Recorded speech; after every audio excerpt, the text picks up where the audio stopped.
Si tú tienes claro qué quieres hacer, cómo lo vas a hacer, eso te da un igual a resultados. Bienvenidos a Desmenuzando la Conversación con USAPIC, segunda temporada. Un espacio del Consejo de Exportadores de Carne de Ave y Huevo de los Estados Unidos, patrocinado por The Ohio Soybean Council, donde los expertos de la industria de los alimentos comparten temas relevantes y de interés. Hola, ¿qué tal amigos? Bienvenidos a otro episodio de Desmenuzando la Conversación con USAPIC. Yo soy Jaime González, soy consultor del Consejo de Exportadores de Carne de Ave y Huevo de los Estados Unidos. USAPIC por sus siglas en inglés. El día de hoy nos acompaña el licenciado Rodrigo Ruiz Márquez con el tema liderazgo y cultura en un mundo cambiante. Pero, ¿quién es Rodrigo Ruiz Márquez? Veamos esta breve semblanza de él. Rodrigo Ruiz Márquez estudió la licenciatura en Ciencias de la Comunicación en la Universidad del Valle de México. Cursó una maestría en Desarrollo Organizacional y Cambio en la Universidad de Monterrey, un apasionado del cambio y cómo gestionar sus impactos en el negocio. Es firme creyente que la cultura es vital para lograr el óptimo rendimiento de las organizaciones. Tiene más de 13 años de experiencia en recursos humanos, especialmente en temas de talento, cultura y cambio organizacional. Ha trabajado como responsable de áreas como capacitación y desarrollo, desempeño organizacional, change management y cultura organizacional. Ha tenido la oportunidad de trabajar en distintas compañías como H-E-B México, FEMSA, OXXO, Coca-Cola Colombia, Cemex, Neoris y Élogos. Actualmente es gerente de desarrollo humano y cultura para H-E-B México. Aquí estamos de nuevo, amigos. Muy bien. Pues Rodrigo, muchas gracias por estar aquí con nosotros. No, al contrario, muchas gracias. Gracias por la invitación. Y es un gusto.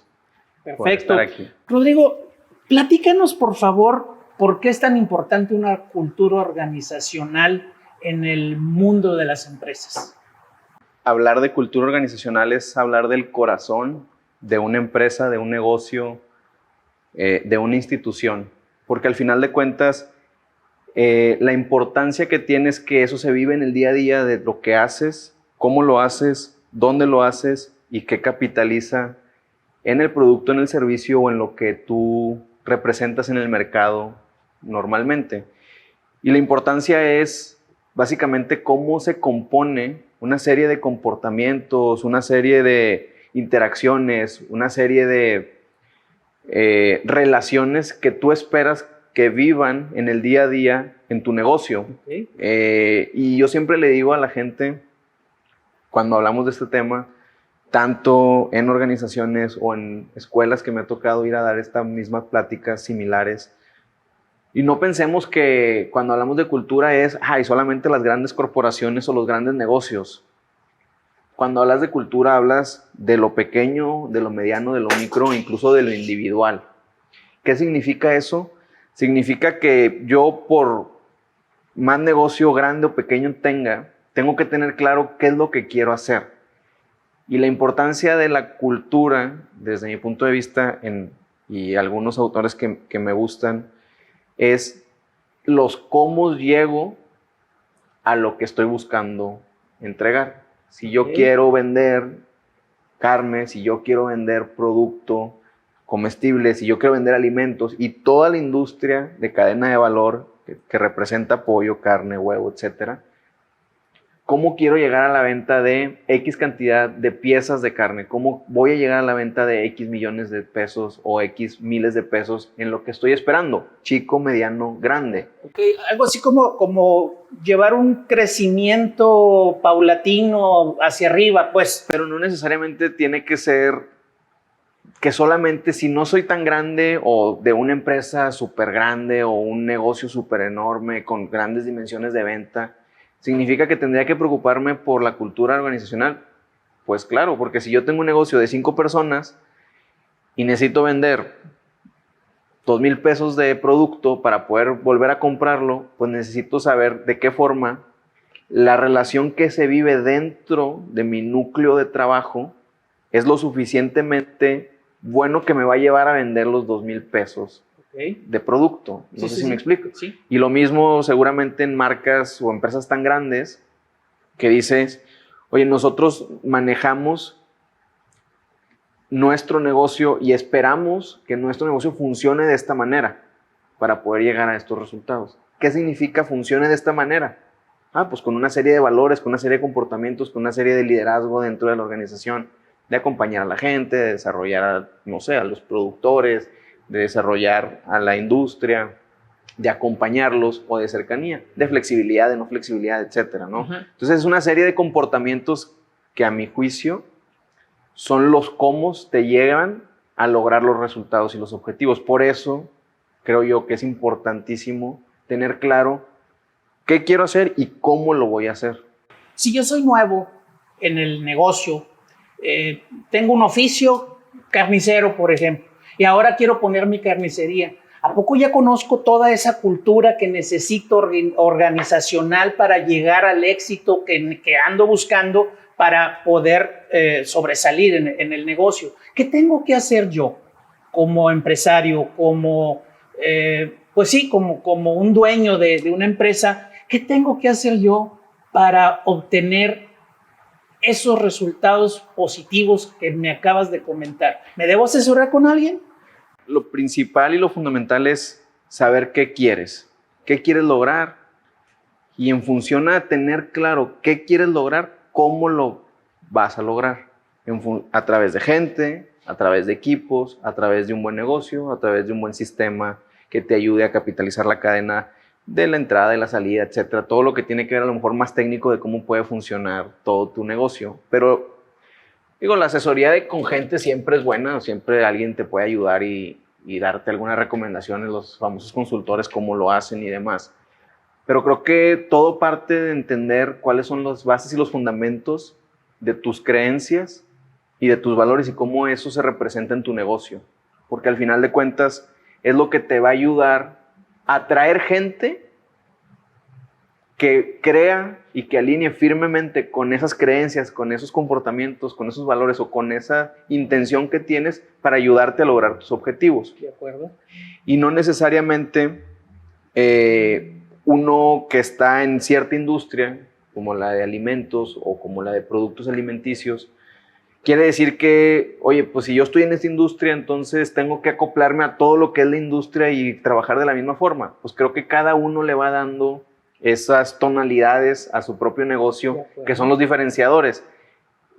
Luego esos diferenciadores son los comerciales, ¿no? Los diferenciadores comerciales que te busca el cliente porque, mira, tú vendes este producto, tú vendes este otro y esta es la diferencia. Pero eso todo, creo yo, nuevamente, se basa en las creencias que tú tienes como líder de tu negocio, como líder de tu empresa o como dueño de tu empresa o como le queramos llamar, que es algo que tú quieres lograr, que es algo que tú tienes, que es algo que tú quieres y es algo como lo quieres hacer. Y eso luego se refleja en un tema comercial de ventas y demás, ¿no? En esta propuesta de valor diferenciada que pueda tener cada uno. A ver, Rodrigo, entonces, si entendí, la cultura organizacional, es tan importante. ¿Por qué? Porque yo creo que lo es todo.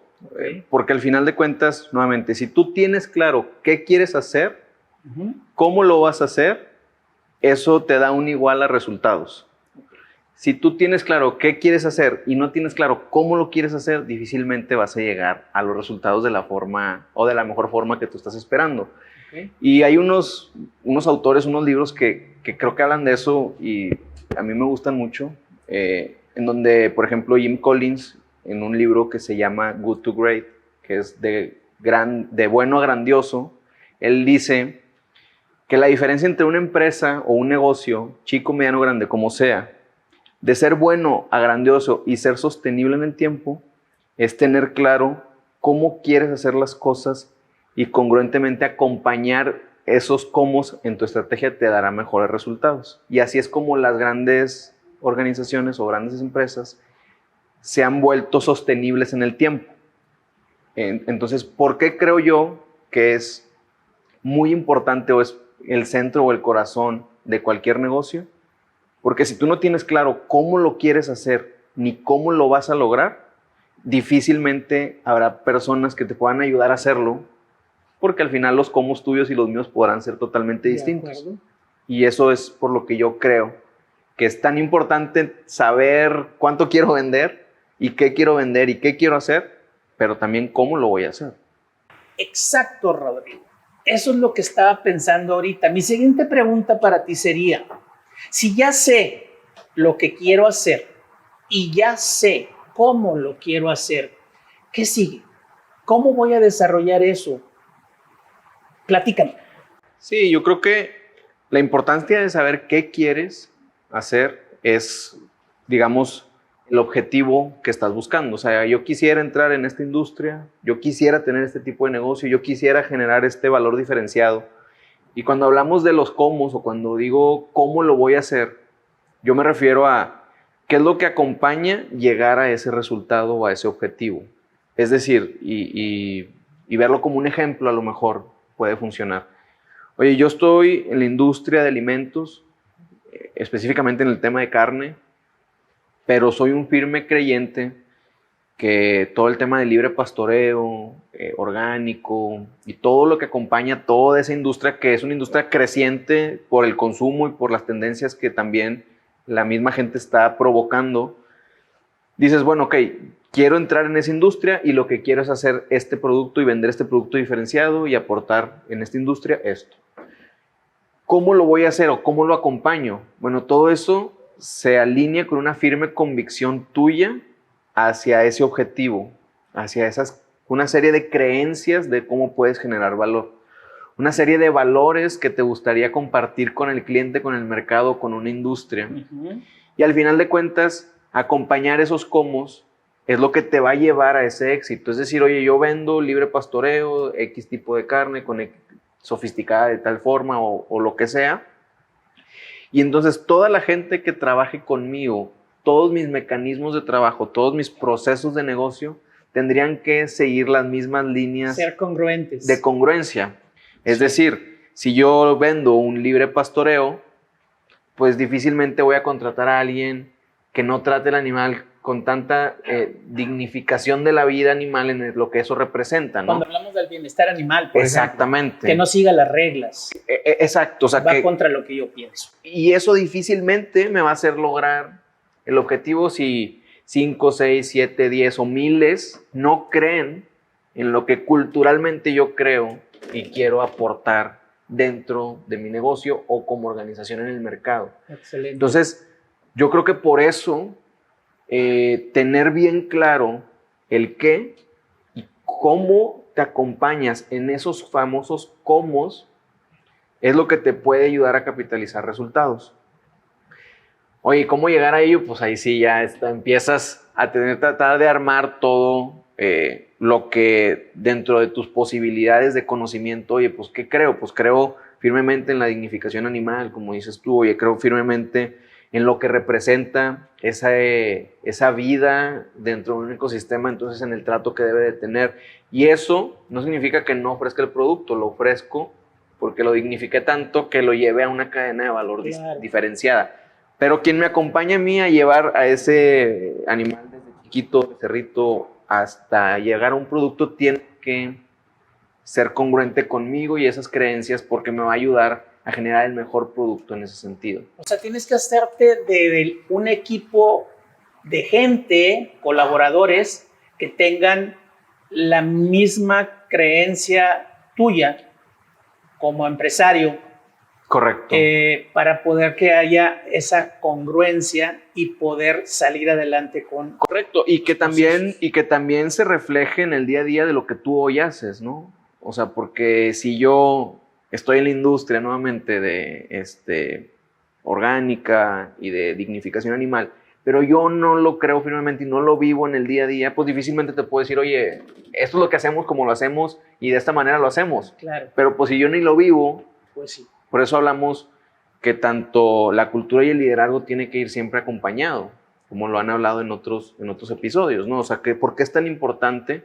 Porque al final de cuentas empieza de uno como dueño del pequeño, mediano o gran negocio y eso se va permeando en las distintas personas que trabajan contigo. Ok, entonces tienes que determinar el número de personas, el tipo de personas con las que te vas a rodear, escribir reglamentos a lo mejor también que esas personas deben de seguir de acuerdo a los lineamientos de la empresa, ahora de la empresa que tú estás plasmando con tus convicciones. Claro, o sea, creo que es armar, y por eso hablaba hace ratito, o sea, no necesariamente es pensar que siempre nada más las empresas grandes deben de tener esta famosa misión, esta visión, porque al final eso comparte una creencia que tiene alguien. Y si tú eres un emprendedor de un negocio chiquito, con ciertas convicciones, tienes esas convicciones de decir, esto es lo que quiero, esto es lo que necesito, así lo voy a hacer. ¿Cuáles son estas características, estos valores, estos comportamientos, estas reglas tangibles, intangibles, escritas y no escritas con las que vivimos actualmente en mi organización? Y entre más claro lo tenga la cabeza de ese negocio, chico, mediano, grande, es mucho más sencillo llegar al resultado por parte de la gente o el número de gente que trabaje contigo, ¿no? Ok, perfecto. Rodrigo, vamos a hacer una pequeña pausa y ahorita regresamos para continuar con esta plática tan interesante. Permíteme. Gracias. Adelante. Desmenuzando la conversación con USAPIC es realizado gracias al patrocinio de The Ohio Soybean Council. Mito. El mundo de la carne y carnicerías siempre es y seguirá siendo igual. Es decir, mismas tendencias, misma forma de trabajo, misma forma de pagar, capacitar y hacer oficio. Es algo que nunca va a cambiar. Continuamos con este interesante tema. Estamos desmenuzando la conversación con USAPIC. Ya estamos de vuelta y me dejó sorprendido eso del mito. ¿Cambia o no cambia la industria? Yo creo que debería de estar en constante revisión de cambiar o no cambiar. Hay muchas cosas que seguramente parece que no van a cambiar. Oye, el consumo de carne creo que ha cambiado. En unas ciudades, por ahí leí, no recuerdo en dónde, que Nuevo León era uno de los estados que más carne se consumía, incluso casi en el mundo, ¿no? Y otra tendencia te dice que en el mundo el consumo de la carne también puede ir hacia la baja por las tendencias que la gente de cuidado, de salud, de bienestar y todas estas ondas que ahora están alrededor del bienestar del ser humano, Sí. te dicen que la tendencia puede cambiar. Pero ¿es necesario cambiar o no cambiar? No lo sé si cambia o no, pero sí creo que sí, uno siempre tiene que estar viendo cómo está el entorno, qué te exige el entorno para saber cómo cambiar o adaptarte a ese entorno. ¿Hay formas de cambios? ¿Formas de cambiar? Yo considero que bueno, hay muchas, ¿verdad? Pero creo que hay dos formas que te lleva, bueno, a lo mejor tres que te llevan a cambiar o no cambiar. Una es no cambio y me quedo con mi propuesta de valor, con lo que yo hago, cómo lo hago y dónde lo hago. Y eso... Y quién sabe si Y sobrevivas. es lo que te iba a decir. Eso, Okay. al menos en varios autores que analizan organizaciones, negocios, industrias, tienden a caer o a dejar o a morir como compañía por no cambiar o no adaptarte en el momento. Y lo platicábamos hace ratito, ¿no? El tema de Netflix y Blockbuster. O sea, al final de cuentas, casi 20 años antes llegan a ofrecértelo y dices no, porque pues, las películas y el cine y todo este arte que estaba en el fondo, y 20 años después, pues Blockbuster ya no existe, ¿no?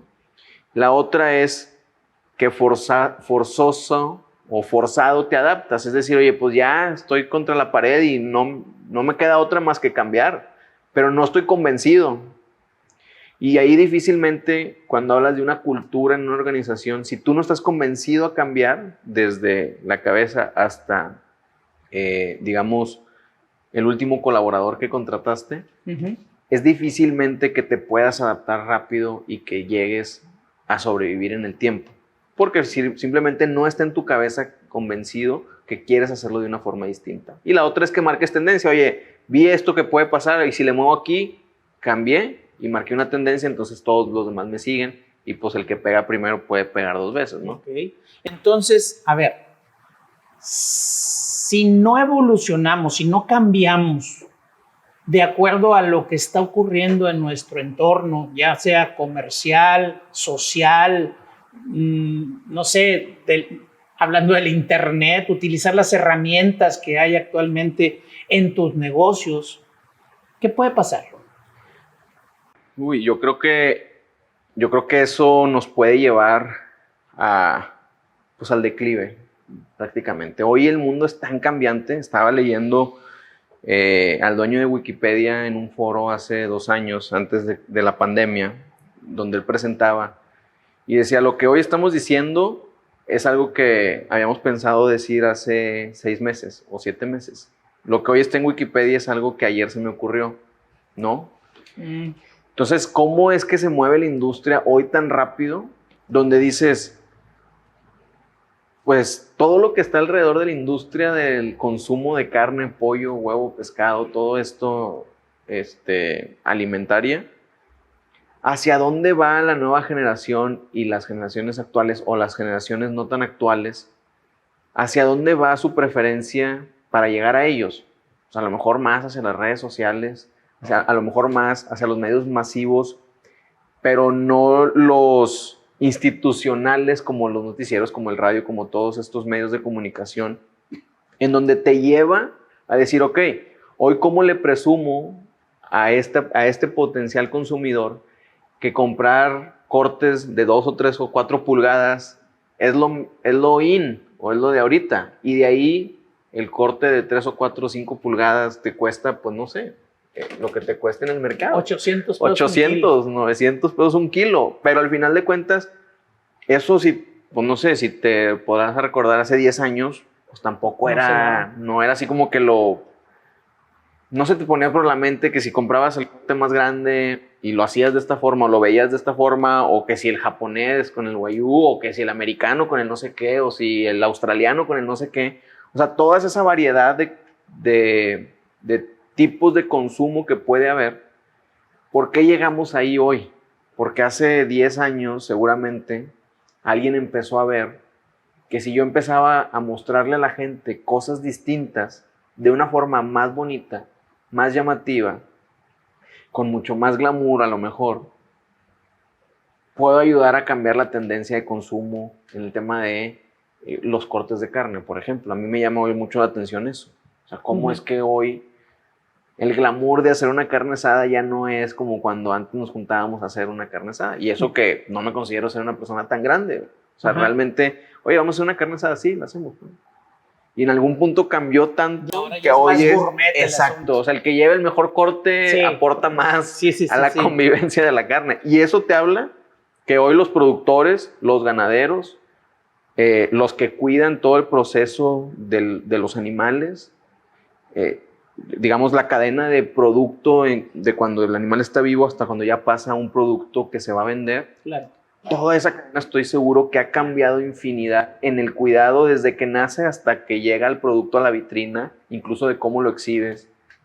Y si hoy nos ponemos a pensar, si hace 10 años hubiera sido una buena idea, seguramente pues muchos pudimos haber dicho que no, o muchos pudimos haber dicho que sí. Fíjate, a mí en lo particular, desde hace más de 10 años, no, fácil, como 15 años, en USAPIC, y yo, Jaime, como representante o consultor de USAPIC, empezamos a decirle a la gente que consumiera más pollo, pero no le decíamos, oye, compra más pollo, sino que lo que hacíamos es ir con los procesadores de alimentos y decirles, oye, tenemos que darle mayor disponibilidad de producto y mayor diferenciación de producto al público consumidor, que no coman el pollo solamente con un sabor y con un empaque o con un envase determinado, que hazlo de diferentes maneras. Y entonces USAPIC empezó a empujar,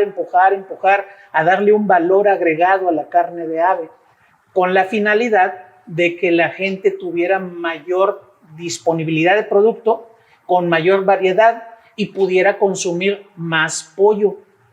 Hablando de cuestiones económicas, cuestiones de gustos, para que no se aburrieran de comer solamente un sabor, el caldito de pollo que hace la mamá o la abuelita que siempre nos hizo en la casa, ¿no? Entonces, eso es un cambio. Fíjate que, y ahorita que lo mencionas, me tocó hasta hace unas semanas en una mesa de trabajo y estaban hablando de ese ejemplo. Oye, ¿cómo le hacemos más bien no era cómo le hacemos, estaban hablando que si más carne, y entonces decían, tenemos ya cierto tiempo empujando a decirle a la gente que el pollo no nada más se come en la milanesa o en la pechuga. Y ahorita, digo, me imagino que eso lo empezaron a ustedes a trabajar desde hace mucho.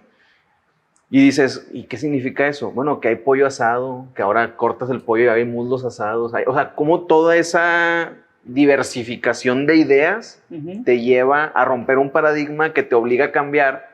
Porque al final de cuentas el producto es más barato, te deja más rentabilidad, es mucho más sencillo de transportar, de hacer, de toda esta parte.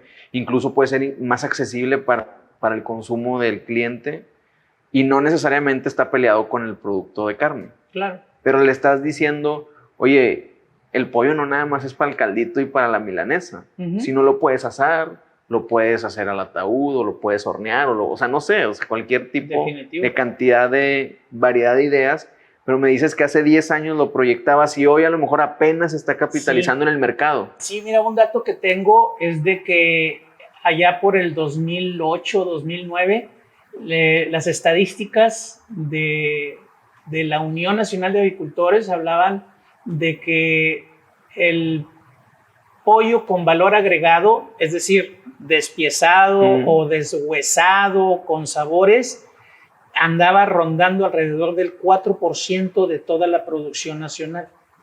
Actualmente ya anda en el 6%, ya levantó un 2% de hace 10 años ahorita, y eso es bueno porque quiere decir que la gente, las empresas, cada vez más empresas están dándole valor agregado a la carne de ave y cada vez más empresas están presentando de una forma diferente los productos terminados de ave. Y yo, el eslogan que siempre tenía yo hace 10 años todavía era, si lo produces, sacrifícalo. O sea, si tienes el pollito vivo, sacrifícalo. Pon una empresa de sacrificio. Si ya lo sacrificas, córtalo. Empiezas. Si ya lo cortas, marínalo. Deshuésalo. Si ya lo deshuesas, marínalo. Y si ya lo marinas, cócelo. O sea, siempre hay algo que hacer.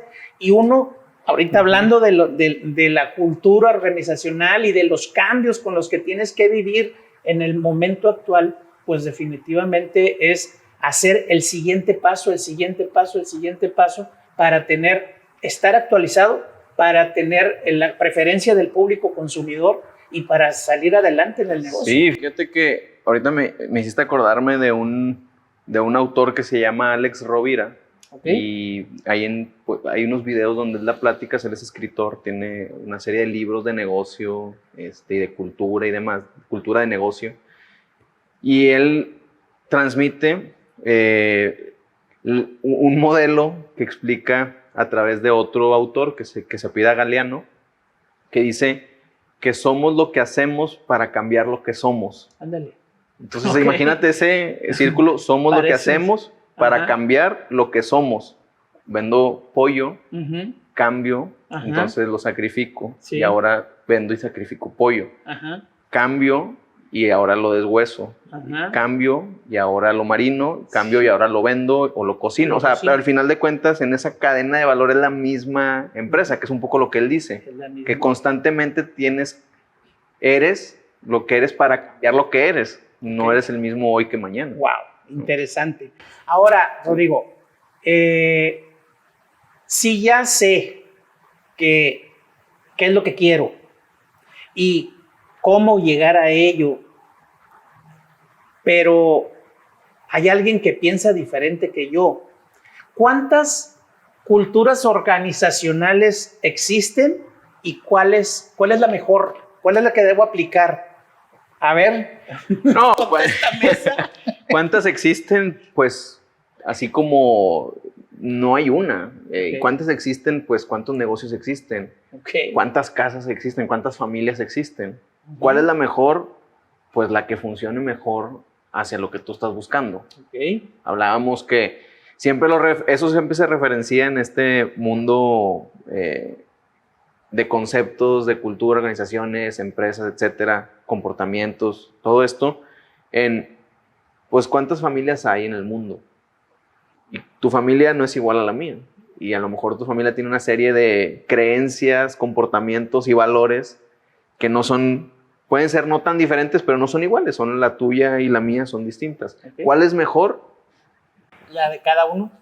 Si mi idea es que quiero hacer esto, quiero lograr esto y así lo voy a hacer y lo estoy logrando, entonces quiere decir que lo que estoy haciendo lo estoy haciendo de una buena forma. Claro, siempre hay cosas que puedes ajustar. Si mi entorno familiar es así, así o así, y ese es el objetivo que yo tengo como entorno familiar, pues quiere decir que lo que hago lo estoy haciendo, o la cultura que se vive, o el ambiente que se vive, es correcto, ¿sabes? O sea, no existe, creo que no existe una buena y una mala.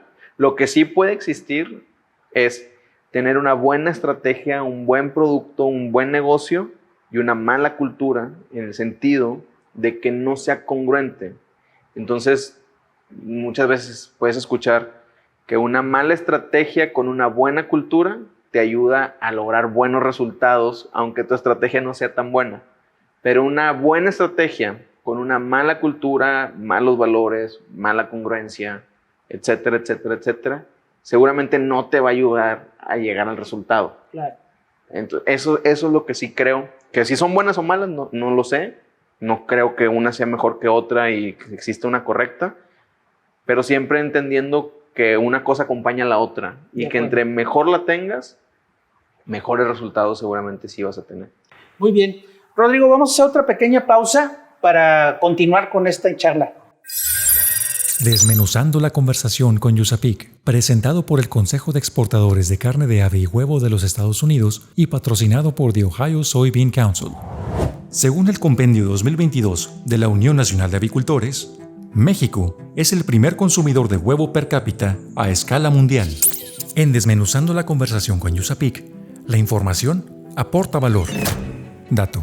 Según el INEGI, en México, más de 88.2 millones de habitantes tienen acceso a teléfonos con conexión a Internet, y la pandemia ha permitido que el público cambie sus hábitos y formas de compra y consumo. Continuamos con este interesante tema. Estamos desmenuzando la conversación con USAPIC. Pues ya estamos aquí otra vez, Rodrigo, y ahora aclárame esto, por favor. Acabamos de escuchar que hay un gran aumento de uso de aparatos telefónicos inteligentes en México, o sea, más de 80 millones de personas lo utilizan. ¿Esto ayudó o benefició en algo a los cambios que estamos viviendo en la industria? Sí, creo que de lo que platicábamos de este famoso círculo de somos lo que hacemos para cambiar lo que somos, refleja esto. Tanto la pandemia, que fue un generador natural, bueno, no natural, pero un generador de impacto en cambio, industria, consumo, forma de vida, nos obligó a entender nuevas tendencias o acelerar tendencias que a lo mejor no estaban en la industria del alimento, por ejemplo, o del consumo de alimento de venta de producto, carne, pollo, huevo, etc. ¿Qué quiere decir? Que si hoy en México, por ejemplo, que a mí me sorprendió, poco más de 80, casi 88 millones de personas, según lo que leí, tienen acceso a un teléfono, más la pandemia con todo el tema de home office, movilidad, flexibilidad de no estar físicamente en una oficina, en un lugar, te generó cambios en el consumo, en las necesidades y en cómo abordar esas necesidades. Creo que evidentemente generó una ventana de negocio que no existía, que te llevó a tener que adaptarte en algo que no conocías, y quien no se adaptó, pues se quedó en el camino con los jugadores que supieron cómo entrarle a lo desconocido. Claro. Porque evidentemente yo creo que nadie se imaginaba que ibas a poder pedir un corte de carne por el teléfono o unas piezas de pollo o un pollo asado por el teléfono.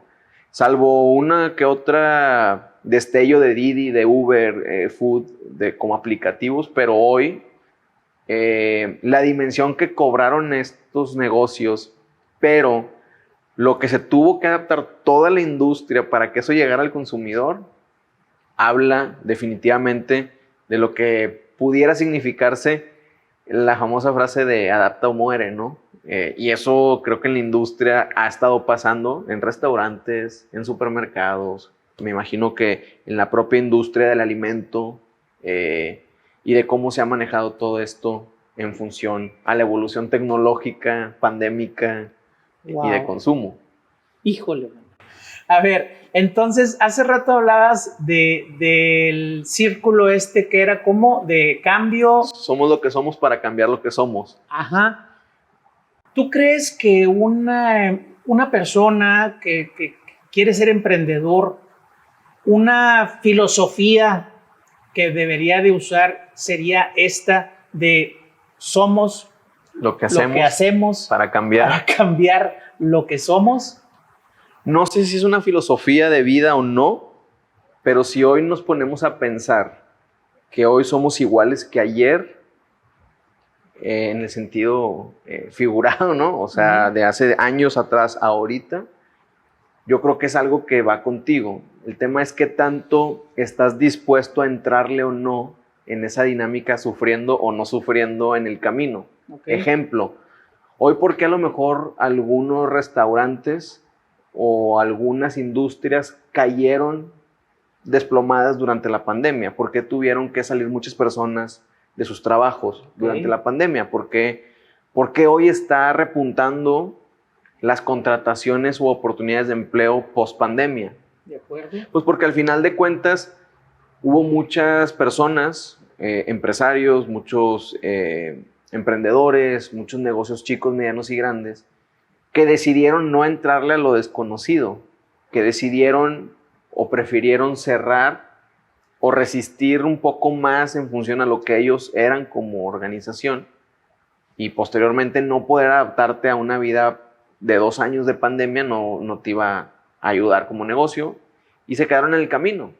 Entonces, en este mismo transcurso del somos lo que somos para cambiar lo que somos, al final de cuentas prefiero ser lo que soy y se acabó, sufridamente llegar a mi fin en este sentido, o constantemente estar viendo qué sucede en el entorno. Creo que lo que hoy cada uno de los que puede estar escuchando este podcast o este capítulo desde su silla, decir, yo hoy soy dueño de una empresa, o yo soy emprendedor, yo soy simplemente un cliente y lo vivo, pero tengo otro trabajo haciendo cualquier cosa, y que no estés atento a lo que sucede en el entorno para cambiar conforme se demande en lo que sea, tu vida personal o tu vida profesional, y que eso te acompañe tu serie de creencias, valores, tu cultura en si es un negocio, difícilmente creo que podrás llegar al año 2040, 2030, 2025, 2024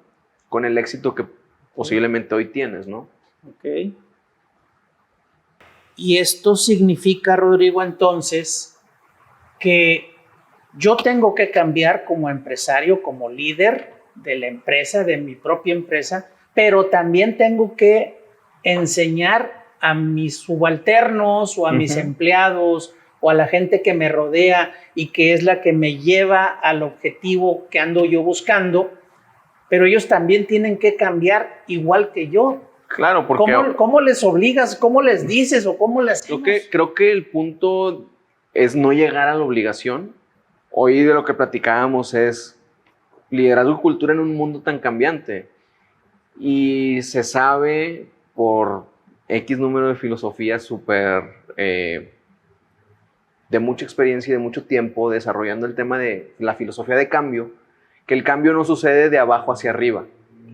O sea, un cambio nunca puede suceder, imagínatelo, y yo siempre lo trato de ejemplificar en lo más sencillo, en una casa que los hábitos pueden ser no los mejores, no hay horarios establecidos, no hay reglas para comer, para interactuar, respetarnos, etc. Y si el niño intenta instalar eso en una casa, pero su papá o su mamá, o su papá y su mamá, lo viven completamente distinta, difícilmente ese niño podrá adaptar un cambio que pueda estar viviendo en otro lado en su casa. Pero si yo veo que mi papá y mi mamá traen algo y de eso permea hacia la casa, difícilmente el niño no se puede adaptar. Entonces, si eso lo reflejas en una organización, tú como dueño de una empresa, nuevamente, no tienes que ser la grande, o sea, es chica, digamos, emprendedor, chica, mediana, grande. Si el cambio que tú estás visualizando y hacia dónde va la tendencia empieza por el líder o por el responsable de ese negocio, seguramente llevarlo hacia abajo será mucho más sencillo, porque la acción conlleva a la congruencia del comportamiento y de lo que se espera en todas las personas que pertenecen a esa organización. Rodrigo, ya estamos terminando este episodio, esta entrevista. Me gustaría nada más que concluyéramos con 3 consejos que le darías a las personas que nos escuchan, que nos ven en este podcast, en este episodio. ¿Con qué debo de quedarme de la plática que tuvimos hoy, de lo que se trata esto de los cambios y de la cultura organizacional? Tener claro qué quiero, cómo lo quiero lograr, esas 2 cosas son fundamentales, y cómo estoy siempre alerta a lo que sucede en el entorno de lo que hago para, 1, marcar un cambio de tendencia, para 2, adaptarme en el momento que es necesario y sobrevivir en el tiempo. Creo que eso es lo que hoy, cuando cualquiera de los que está escuchando esto pone en su cabeza una empresa que diga, esta es la que me resuena y la que traigo, no sé, Netflix o YouTube o cualquiera, o si fuera de la industria del alimento, la que sea, ¿qué es lo que hizo distinto esas organizaciones, esas personas, esos líderes o esos dueños que hoy los mantienen ahí y más rápido que otros? Yo creo que es tener claro qué quieres, cómo lo vas a lograr para que alinee lo que quieres y cumplirlo, y nunca perder de vista lo que está sucediendo alrededor de lo que tú haces, ¿no? Excelente. Muy bien. Bueno, pues te agradezco mucho, Rodrigo, que hayas estado con nosotros en este episodio. Muchas gracias por tus consejos y por tus opiniones respecto a la cultura organizacional que debemos de tener en nuestras propias empresas o de seguir en donde estamos trabajando, ¿verdad? Proponérsela a los jefes, a los líderes para que ellos permeen hacia abajo las diferentes opiniones que aquí hemos tenido. Muchas gracias por estar con nosotros. Muchas gracias, gracias a ustedes y gracias a ti por el espacio. Órale pues. Amigos, no nos queda más que despedirnos. Muchas gracias a todos por habernos acompañado en este episodio. Agradecemos a nuestro patrocinador Ohio Soybean Council y el apoyo de USAPIC para la realización de este episodio de Desmenuzando la Conversación con USAPIC. No olviden suscribirse y les recuerdo, yo soy Jaime González, soy consultor de USAPIC. Desmenuzando la conversación con USAPIC. Por esta emisión ha llegado a su fin. Te invitamos a que te suscribas a nuestro podcast, comenta lo que más te gustó en este capítulo y deja tus dudas para nuestros expertos. Estaremos atentos a resolverlas.